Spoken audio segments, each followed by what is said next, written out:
Hey guys, so today we're going to be doing what's called a blind contour. So let's break this word down into its basis. Blind contour. Blind, obviously, this means we are not going to be looking at what we're drawing. We are only going to be looking at our object, but not our paper. That's where the challenge comes in. And then a contour. Contour is a fancy art word. It pretty much just means outline. So we're going to be drawing the outline of something without looking at our paper and only looking at the object. So we're going to be doing blind contours. Here is how it works. So you have a couple options for how to set this up. First off, if you would like to draw yourself, which is always a great thing to draw because, hey, you're willing to sit and model for as long as you need to, you are going to need a mirror of some sort. Okay, I only have this little one with me. It's going to work just fine. If you have a bigger one, it's going to work even better. If you don't want to draw yourself, you can just pick something that's around you. So, let's see if I can angle it just right. There is a drawing I did. Where'd she go? There she is. Of a girl that is directly in front of me on my wall. I'm going to be looking at her to draw just because my little mirror is so small. Okay, if I had to try to stare into this and draw, it's so little, it's a little distorted, honestly. I need a better handheld mirror. So I'm going to be drawing a picture that's already up on my wall. You can choose to draw what you want, but I do want you drawing a person for this to start off. Now, blind contours don't have to be people. It's just a pretty common one that a lot of people do. I'm also going to be drawing with a marker for two reasons. One, so it's bright and bold and you can really see what I did once I'm done. Two, there's no erasing. There's no fixing. Okay? That's why marker really comes in handy for this. Now, when you draw, there is a couple tips. First off, you do not want to lift your pen up off the paper because when you're drawing, it's all about trying to figure out how far is my hand moved compared to how far is my eye moved around that object. So as soon as I lift up my pencil, I don't know where I'm at anymore. So you gotta make sure your pen, pencil, whatever you're using has to stay on the paper the entire time. It's number one tip, okay? The second thing with this is you really gotta avoid looking down. I know it's really tempting, but the more you do blind contours, the better you're going to be with it. It takes practice. If you're somebody who says, "Ooh, I don't know if I can do this without peeking," here's a little trick. Take a spare piece of paper. Just pull out a scrap piece here. Stab a hole in the center. So your pencil or pen is through it. Now, when I'm drawing, if I look down, I wouldn't see anything. So even if I tried to cheat, I couldn't. This is a great tip for when you're first starting out. Also works great with paper plates, things like that. I would not recommend literally blindfolding yourself because you do still want to look at whatever it is you're drawing. The whole point of this is to get used to looking at our objects more than our paper. Because the more we look at what we're drawing, the more we're going to notice those details. So let's get started. I'm going to draw that girl in front of me. I'm going to show you how this works. Now, it's going to look funny. That is okay. That is encouraged. They're supposed to look a little funny. I'm going to angle the camera down so you guys can see this a little bit better while I go through it. Ooh.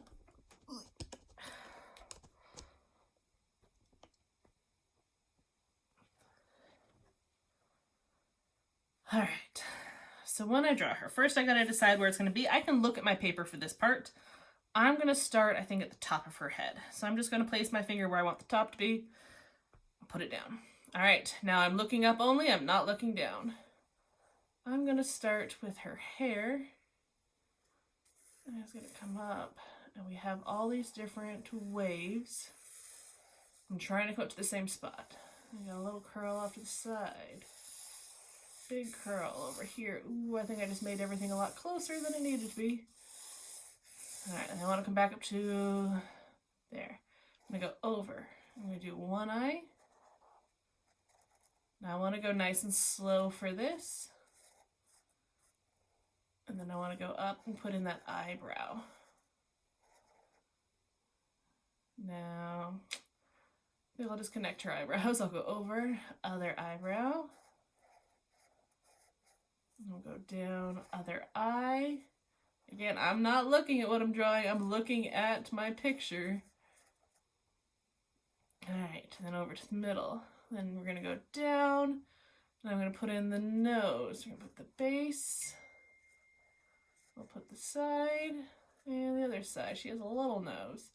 Then I'll come down, then we're gonna put in the lips. So her top lip is a little open, bottom lip. She has a chin, bottom of the face. All right, when I think I'm done, I can lift up my pen, I can look down. Honestly, that's not too bad.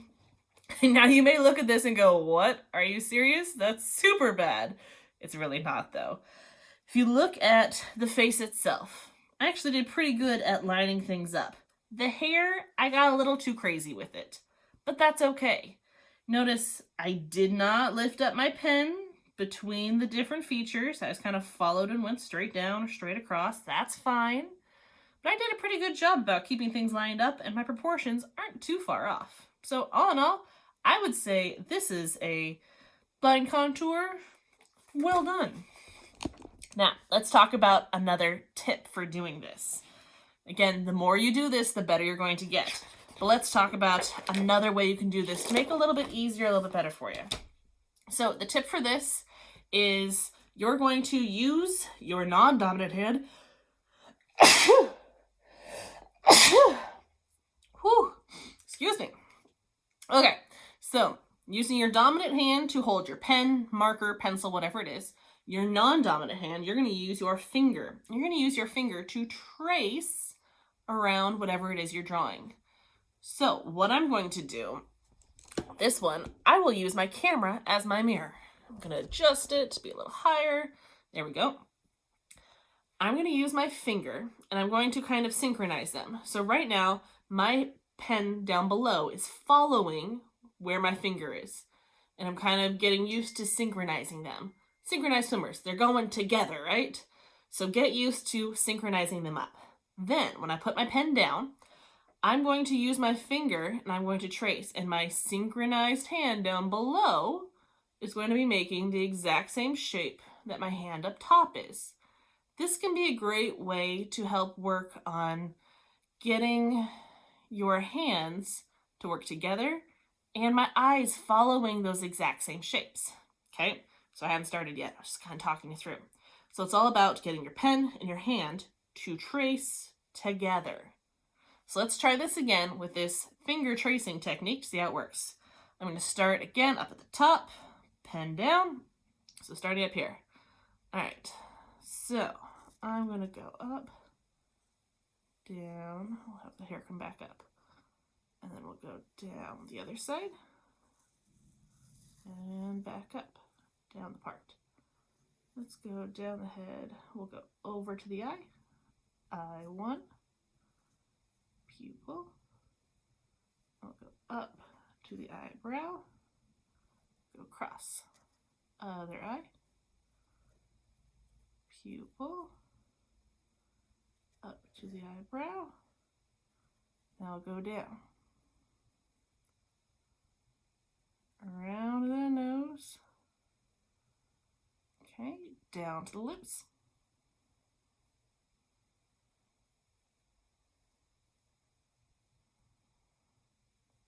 Down onto my chin. And let's do the head shape. Ooh, I gotta get both sides. I'll even give myself a neck in there. How about come around that way? Okay, now I need to put in my braid.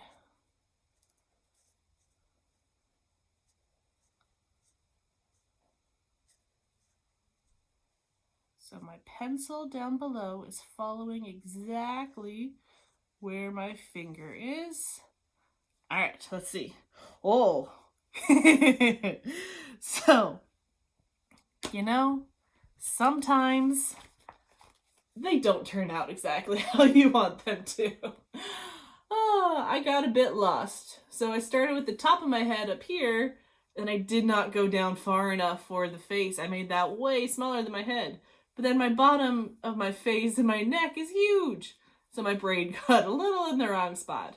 You know what? This is okay. Blind contours are funny looking. They're funny looking for everybody. That's okay. If you look up blind contour online, you'll see some weird drawings. Yours is going to be weird too. I recommend you try this out a few times. Get used to it, get used to the technique, see what you can do. The more you can practice, the better. And then once you have it kind of down, you're used to it, I want you to fill up an entire page. I like my first one better. So fill up an entire page. Now, I do not expect it to be perfect. I don't want it to be perfect. That's okay. Fill it up nice and big, and then you are going to color it. I want you to add some color and design to this image. So there's a couple ways you could do this. Look at the example pictures I also attached in this lesson. But you could do it with whatever sort of materials you happen to have at home. Okay? So if you have markers, great. Crayons, great. Colored pencils, watercolors. If you just have a regular pencil, anything is fine. But we want to kind of fill this in, turn it into a piece of art. So let me show you what I'm talking about for that. Let me grab some colors. All right, so I just grabbed some colored pencils, just a random stash that I had, and I'm going to use these to color. Let me show you how I do it. All right, so I got to decide on a color palette first. What colors do I want to use? I think I like the idea, get some blue in there. I really like that I used a pink marker. I think it's interesting.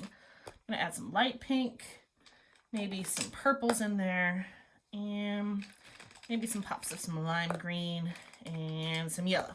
So decide your colors first. Set the rest of your colors off to the side. Then I recommend keeping this random. You're not trying to make it realistic. So look at the little sections that were made. So let's say maybe I start with just this one. And instead of filling it in all the way, what if I added some value? So if I start really dark on one side and get lighter as I go across. So value with colored pencil is just pressing hard and then pressing light. So I might find a couple different places to use this pink throughout the entire image. You can add different values. You could shade them in completely, whatever you want to do. I'm just going to keep it pretty random and fill in these colors around my page. Maybe I'll do another big one over here. I recommend you don't try to do realistic colors. Use colors that you like instead. It's going to make this look a little bit more abstract, really interesting. Maybe I want to try to make my eyes really blue. So I'm going to fill in both sides. Okay, maybe a section of my hair here.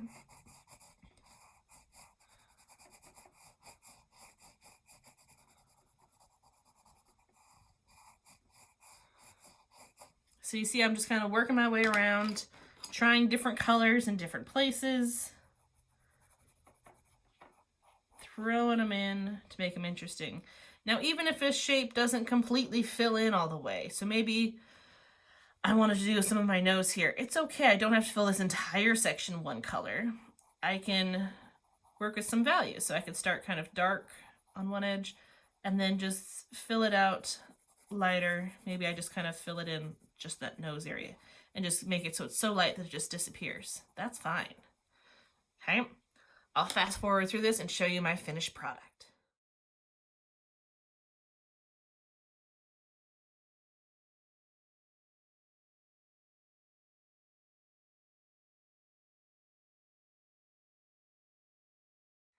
All right, and with that, I have finished coloring. So I really want you to notice how I did not color everything, and I really added lots of value. So some places are really light, some places are a lot darker. Sometimes I filled in an area that had outlines, sometimes I didn't. It's totally up to you. You want this to be kind of a more abstract piece, okay? Don't worry about trying to fill things in perfect. Let the art kind of take over and do your own thing with it. So this is blind contour drawings. You can do this with other things besides people, but people is a great place to start, working with faces and getting used to drawing faces the best you can. The more you do these, the better you're going to get. So practice, practice, practice, and create something interesting.